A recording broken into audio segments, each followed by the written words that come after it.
Hello friends, Rudra academy में आप सभी विद्यार्थियों का स्वागत है। पिछली वीडियो में हमने प्रस्तावना के कुछ शब्दों को आपके सामने रखा था और उसके मतलब को हमने जाना था।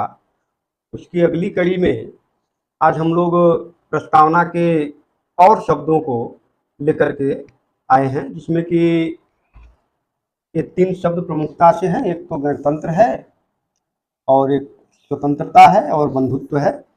हम देखेंगे, समझेंगे कि इन तीनों शब्दों का मतलब क्या है। जैसे गणतंत्र बोला जाता है तो उस गणतंत्र का वास्तविक मतलब क्या होता है, और फिर स्वतंत्रता, जैसे हम स्वतंत्र होने की बात करते हैं, या बंधुत्व है, तो इन शब्दों का क्या मतलब है, उस मतलब को हम लोग समझने का प्रयास करेंगे इस वीडियो के माध्यम से।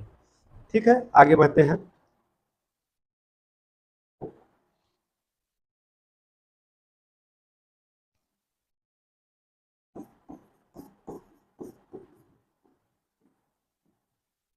गणतंत्र। गणतंत्र का मतलब होता है कि जहां का मुखिया चुना हुआ हो, यानी किसी भी शासन व्यवस्था में शासन पद्धति 2 प्रकार से हो सकती है। एक तो जैसे हम कहें कि एक राजशाही राजशाही हो सकती है, और एक जो होता है गणतंत्र कह सकते हैं। एक गणतंत्र हो गया, और एक दूसरा जो है ये राजशाही हो गया। राजशाही में क्या होता है कि ये उत्तराधिकार के तौर पे वहां का मुखिया आता है, या वंशावली के आधार पे वहां मुखिया आता है। यानी कि यदि पिता राजा है तो इसकी पूरी संभावना है कि बेटा भी राजा ही होगा। यानी जो पीढ़ी है वो पीढ़ी राजवंश के आधार पे चलती चली आएगी, है ना।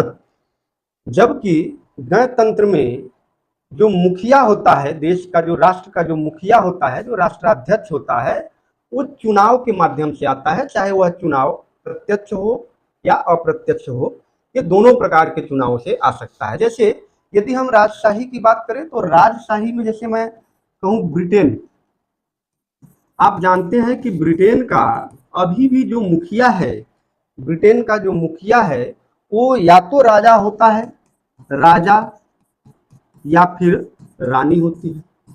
और ये दोनों वंशावली के आधार पे चले आते हैं, न कि इनका चुनाव होता है। और यह राष्ट्र की मुखिया होती है। यह ब्रिटेन की क्या है, राष्ट्राध्यक्ष है। इन्हीं के नाम पे सारा काम होगा, है ना। गणतंत्र है, ऐसा नहीं है कि वह कोई तानाशाही वाली व्यवस्था हो, ऐसा नहीं है। गणतंत्र ही है, गण ही है, लेकिन वहां का जो मुखिया है वह वंशावली के आधार पे आता है। यह बात अलग है कि अब उसका अधिकार क्षेत्र कहां तक फैला हुआ है, यह बात अपने जगह पे है। लेकिन जो उसका मुखिया होगा आमतौर पे, वह चुनकर नहीं आएगा, बल्कि वह वंशावली के आधार पे ही आएगा। जबकि गणतंत्र में जो राष्ट्र का मुखिया होता है, गणतंत्र में राष्ट्र का मुखिया,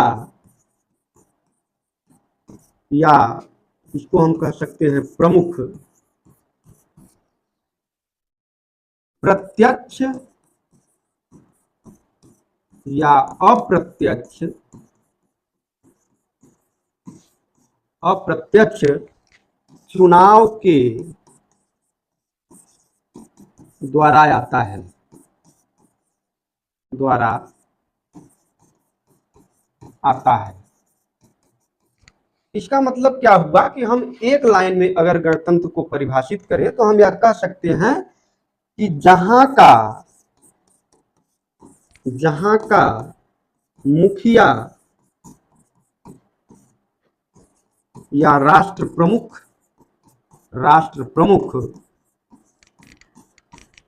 चुना हुआ हो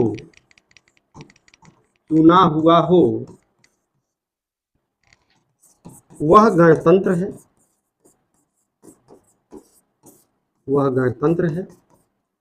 जैसे हम बात करें अगर भारत की, तो भारत का मुखिया कौन है? सभी लोग जानते हैं कि भारत का मुखिया कौन होता है? राष्ट्रपति होता है। यानी भारत का जो प्रथम नागरिक है वो कौन है? राष्ट्रपति है। और राष्ट्रपति, जैसे भारत की अगर हम बात करें तो भारत का राष्ट्राध्यक्ष कौन है? राष्ट्रपति है।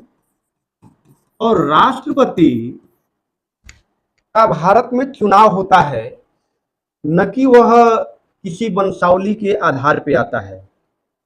बकायदा संविधान में राष्ट्रपति का एक संवैधानिक पद के रूप में वर्णन है। वहां पे सारी प्रक्रिया है, उसकी शक्तियां क्या हैं, वो कैसे आएगा, किस माध्यम से उसका चुनाव होगा, वो सारी बातें आप देखेंगे कि संविधान में है। 52 से लेकर के 61 तक राष्ट्रपति संबंधी जो प्रक्रिया है, आर्टिकल 52 से लेकर के, वहां पे आपको देखने को मिल जाएगा कि किस प्रकार से इसका चुनाव होता है ना। लेकिन भारत का जो राष्ट्रपति है, यानी राष्ट्रपति का क्या होता है? चुनाव होता है। और चुनाव कैसा होता है? कौन सा चुनाव होता है? अप्रत्यक्ष होता है। अप्रत्यक्ष का मतलब क्या हुआ? अप्रत्यक्ष का मतलब यह हुआ कि सीधे पब्लिक वोटिंग नहीं करती है। राष्ट्रपति के चुनाव में हिस्सा सीधे पब्लिक नहीं लेती है, बल्कि पब्लिक द्वारा जो चुने गए प्रतिनिधि हैं वही राष्ट्रपति का चुनाव करते हैं। लेकिन देखिए यहाँ पे है क्या कि जैसे यहाँ पब्लिक सीधे हिस्सा नहीं ले रही है, जनता हिस्सा नहीं लेती है। हिस्सा नहीं लेती है किसमें? चुनाव में।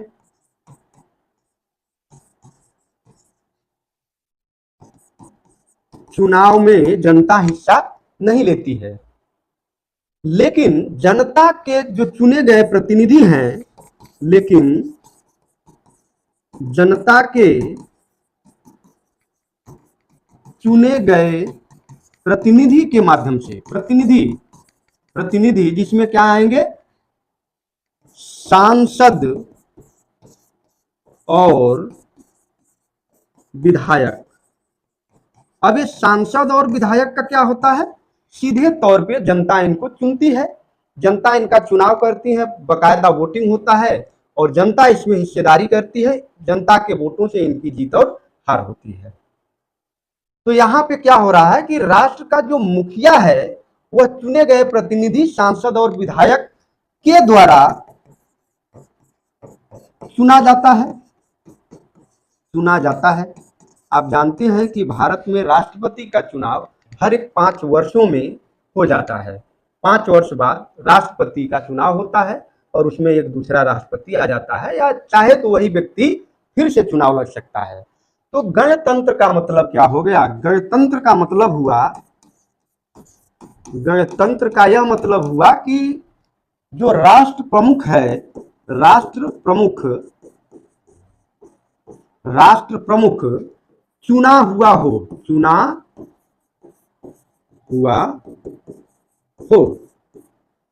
और क्या मतलब इसका हो सकता है? और मतलब यह हो सकता है कि जो शक्तियां हैं वह किसी भी एक वर्ग के प्रभुत्व में न हो करके किसी एक ऐसे समूह या वर्ग में केवल उन शक्तियों का निहित न हो करके, बल्कि पूरे समाज में वो शक्तियां निहित होती हैं और वो समाज जो है उन शक्तियों का उपभोग करेगा अपने माध्यम से, अपने अपने लिए जिस भी प्रकार से हो सकेगा।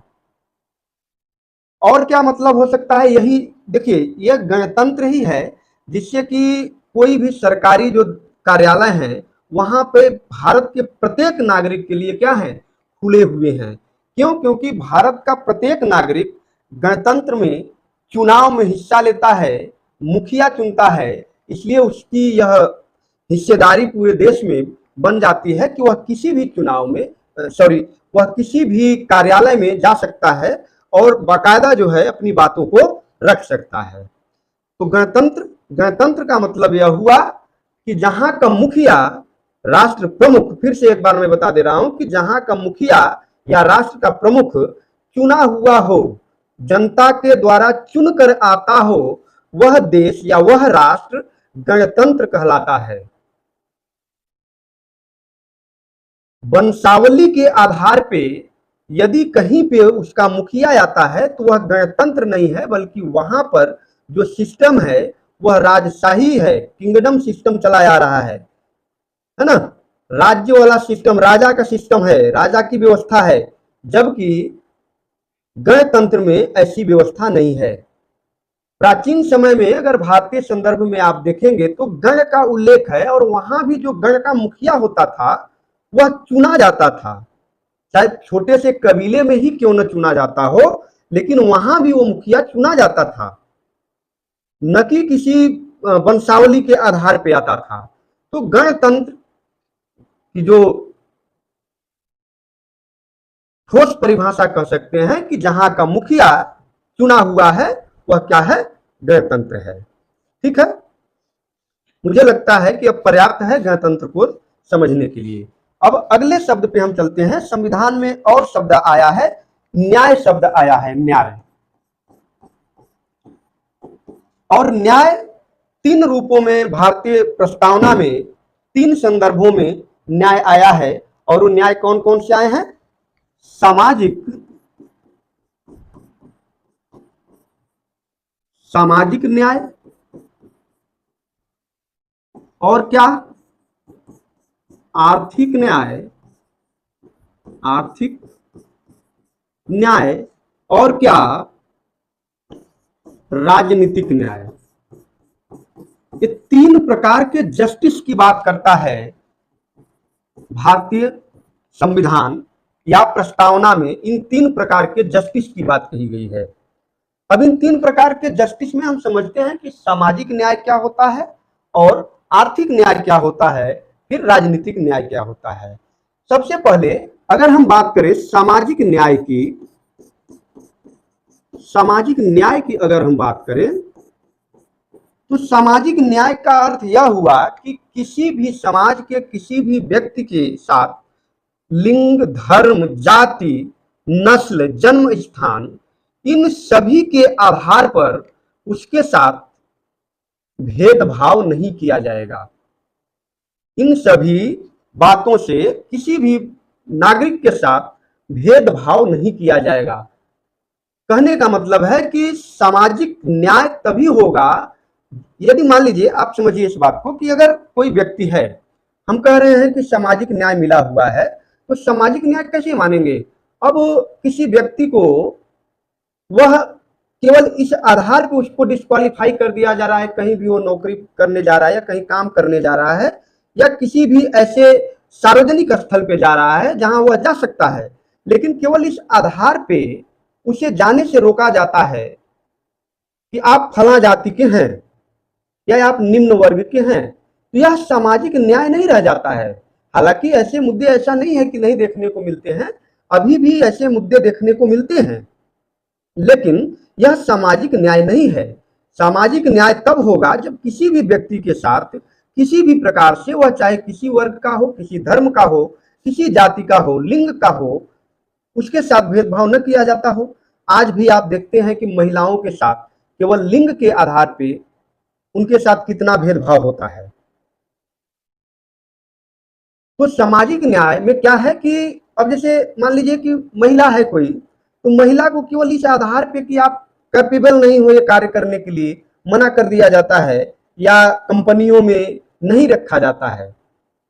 अभी भी हम सामाजिक न्याय के लिए पूरी तरीके से हमें सामाजिक न्याय मिला नहीं है ना। तो सामाजिक न्याय क्या है?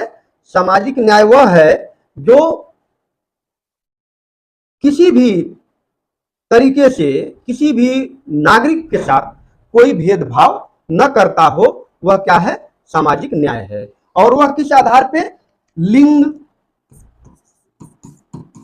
लिंग, जाति, धर्म, नस्ल या जन्म स्थान के आधार पर, जन्म के आधार पर राज्य भेदभाव नहीं करेगा। राज्य भेदभाव नहीं करेगा, नहीं करेगा। राज्य के साथ साथ कोई भी व्यक्ति इस प्रकार से भेदभाव नहीं करेगा, है ना। जैसे कोई व्यक्ति है तो उसको आप जाति की गाली नहीं दे सकते हैं, यह अपमानजनक है, या मानहानि हो सकती है उस पर, है ना। किसी को इंगित करके किसी भी व्यक्ति को आप जाति या धार्मिक आधार पे उसे हरास उसका नहीं कर सकते हैं, उसे आप एक नहीं कर सकते, उसके साथ कोई भेदभाव नहीं कर सकते हैं। भारतीय संविधान के मूल अधिकार में भी जैसे आर्टिकल 14 में सेम बात कही गई है कि इन आधारों पे राज्य जो है किसी भी व्यक्ति के साथ भेदभाव नहीं करेगा। कोई भी व्यक्ति इन आधारों पर किसी भी नागरिक के साथ यदि भेदभाव करता है तो इसका मतलब कि उस व्यक्ति के साथ न्याय नहीं हुआ है। और सामाजिक न्याय तभी संभव है जब किसी भी प्रकार से किसी भी व्यक्ति के साथ कोई भेदभाव न किया जाए, तब जाकर के सामाजिक न्याय संभव हो पाएगा या उसको मिलेगा। तो क्या हुआ कि सामाजिक न्याय क्या हो गया कि किसी भी प्रकार से या लिंग, जाति, धर्म, नस्ल या जन्म स्थान के आधार पर व्यक्ति या राज्य किसी भी व्यक्ति के साथ कोई भेदभाव नहीं करेगा। यह है सामाजिक न्याय। अब दूसरा इसमें क्या है? आर्थिक न्याय। दूसरा इसमें क्या है? आर्थिक न्याय की बात कही गई है। आर्थिक न्याय। अब ये आर्थिक न्याय क्या है? किसी भी व्यक्ति को अपनी आजीविका चलाने के लिए, किसी भी व्यक्ति को अपनी आजीविका चलाने के लिए उसे पर्याप्त संसाधन उपलब्ध कराए जाएं, तब जाकर के आर्थिक न्याय होगा। उपलब्ध कराना या उपलब्ध हो, या उसे किसी भी प्रकार से कोई आर्थिक काम करने से जो उसकी आजीविका चलाएगा, जो वैध हो। ये नहीं कि अवैध काम कोई करे, वैध काम हो। ऐसा नहीं है कि अब आजीविका चलाने का मतलब यह है कि हम तो वो सीरियल किलर बन करके पैसा कमाएंगे, वो जो है आएगा कॉन्ट्रैक्ट हमें कि फला को मारना है, मारेंगे पैसा कमाएंगे। नहीं, वो वैधानिक होना चाहिए, वैध होना चाहिए। आप कोई व्यवसाय कर सकते हैं, कोई नौकरी कर सकते हैं, कोई अपना धंधा अपना सकते हैं। तो भारतीय प्रस्तावना में बात कही गई है कि आपको आर्थिक न्याय उपलब्ध है। भारतीय प्रस्तावना में आर्थिक न्याय की बात कही गई है कि आर्थिक रूप से आप जो है स्वतंत्र हैं, आपको आर्थिक रूप से क्या है? न्याय मिलेगा। ठीक है। और तीसरा क्या है? तीसरा है राजनीतिक न्याय। राजनीतिक न्याय का मतलब क्या है कि कोई भी व्यक्ति राजनीतिक रूप से स्वतंत्र है, चाहे वह कोई भी अपना राजनीति में जा सकता है, चुनाव लड़ सकता है, वोट दे सकता है। राजनीतिक न्याय मतलब राजनीति में वह पर्याप्त रूप से, वह स्वच्छंद रूप से जाकर के अपना राजनीति कर सकता है ना। उसे कोई मनाही नहीं है राजनीति करने से, किसी भी प्रकार का उसे, चाहे तो राजनीतिक दफ्तरों में वो प्रवेश कर सकता है, कोई भी राजनीतिक पार्टी को क्या कर सकता है? अपना सकता है, उसके सिंबल से चुनाव लड़ सकता है। किसी भी व्यक्ति को इन आधारों पे नहीं रोका जाएगा, राजनीति में प्रवेश करने से नहीं रोका जाएगा। यह है राजनीति न्याय। तो प्रस्तावना में ये शब्द जो है न्याय के रूप में आए हैं कि सामाजिक, आर्थिक और राजनीतिक न्याय क्या है। अगला जो शब्द है वह क्या है? स्वतंत्रता। स्वतंत्रता। प्रस्तावना में स्वतंत्रता की बात कही गई है। भारत के हर नागरिक को अपना कार्य करने के लिए या स्वच्छ रूप से जीवन यापन करने के लिए वह स्वतंत्र है, उसे अधिकार प्राप्त है। कोई भी कार्य कर सकता है, बोल सकता है, कहीं आ जा सकता है, कोई व्यवसाय कर सकता है। वह स्वतंत्र रूप से अपने सभी कार्यों को कर सकता है। स्वतंत्रता का मतलब क्या है कि किसी के अधीन न हो करके, क्या कह सकते हैं? किसी के अधीन न होकर बल्कि स्वतंत्र रूप से जीना, स्वतंत्र रूप से अपने कार्यों को करना, अपने कार्यों को करना और एक गरिमापूर्ण जीवन जीना, और एक गरिमापूर्ण जीवन जीना ही क्या है? जीवन जीना ही स्वतंत्रता है, स्वतंत्रता है। अब समझिए कि जैसे आप कोई कार्य करना चाह रहे हैं और आपको आपका पड़ोसी या आपसे जो उच्च वर्ग का है, जो पैसे वाला है, धनाढ्य है, वो आपको करने नहीं दे रहा है, जबकि आपके पास वो सारे संसाधन उपलब्ध हैं कि उस काम को आप ठीक ढंग से कर सकते हैं, लेकिन वह करने नहीं दे रहा है। तो अब यह क्या लोकतंत्र रह जाएगा? नहीं। जैसे हम अंग्रेजों के जब गुलाम थे, ब्रिटिश शासन के गुलाम थे, तो क्या होता था कि हम अपनी मर्जी से अपना जीवन नहीं जी सकते थे, है ना? अपनी मर्जी से जीवन नहीं जी सकते थे, यानी अपनी मर्जी से जीवन जीने को ही स्वतंत्रता कहा जाता है। अब देखिए यहां पे थोड़ी सी बात मैं ये समझा देना चाहता हूं कि स्वतंत्रता का सीधा सा मतलब है कि आप अपने कार्यों को करने के लिए तब तक स्वतंत्र हैं जब तक कि आपके उस कार्य से किसी दूसरे की हानि न हो या उसकी स्वतंत्रता न छिनती हो। अब ऐसा नहीं है कि आप घर बनाने के लिए स्वतंत्र हैं तो दूसरी की जमीन में 4 हाथ जो है 4 गज जाकर के बना रहे हैं घर, यह मतलब नहीं है। स्वतंत्र होने का मतलब यह है कि आप गरिमापूर्ण जीवन अपने ढंग से जी लिए, लेकिन किसी दूसरे को उससे परेशानी नहीं होना चाहिए। किसी भी कार्य को करने के लिए आप स्वतंत्र हैं, इसका मतलब यह नहीं है कि आप इलीगल कार्यों को करने के लिए स्वतंत्र हैं, डकैती करने के लिए स्वतंत्र नहीं है, बलात्कार करने के लिए स्वतंत्र नहीं है, रेप करने के लिए आप स्वतंत्र नहीं है, या कोई भी ऐसा कार्य करने के लिए स्वतंत्र नहीं है जो संविधान आपको इजाजत नहीं देता है। किसी भी प्रकार से आप ऐसे कार्यों को नहीं कर सकते हैं जो इलीगल हो, जो संवैधानिक न हो या वैधानिक न हो,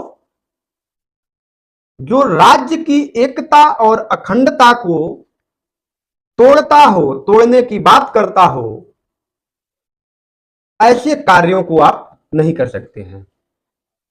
कतई ऐसे कार्यों को, स्वतंत्रता का मतलब यह नहीं है कि आप ऐसे कार्यों को करेंगे कि राज्य की उसमें एकता, अखंडता सब ध्वस्त हो जाए। स्वतंत्रता का मतलब यह नहीं है। स्वतंत्र होने का तात्पर्य है कि आप जो है अपना वैधानिक कार्य, वैधानिक रूप से आप अपने जीवन को जी सकते हैं, अपने कार्यों को कर सकते हैं। ठीक है। अगला जो हमारा शब्द है वह क्या है? बंधुत्व है। बंधुत्व या बंधुता। बंधुत्व का मतलब क्या है? बंधुत्व का मतलब साधारण सी बात है कि भाईचारे की भावना, भाईचारे की भावना का होना ही, भावना का होना ही क्या है? बंधुत्व है, बंधुत्व है। भाईचारे की भावना, यानी संविधान में यह कहा गया है कि सभी जो व्यक्ति हैं एक दूसरे के साथ भाईचारे की भावना के साथ रहें, न कि द्वेष के साथ रहें, है ना? ईर्ष्या, जलन, ऐसी बातों की तरफ बढ़ावा नहीं दिया गया है। और आप जानते हैं कि बंधुता, भारतीय संविधान में बंधुता जो शब्द है, बंधुता, बंधुता भारतीय संविधान में फ्रांस से लिया गया है। फ्रांस से लिया गया है।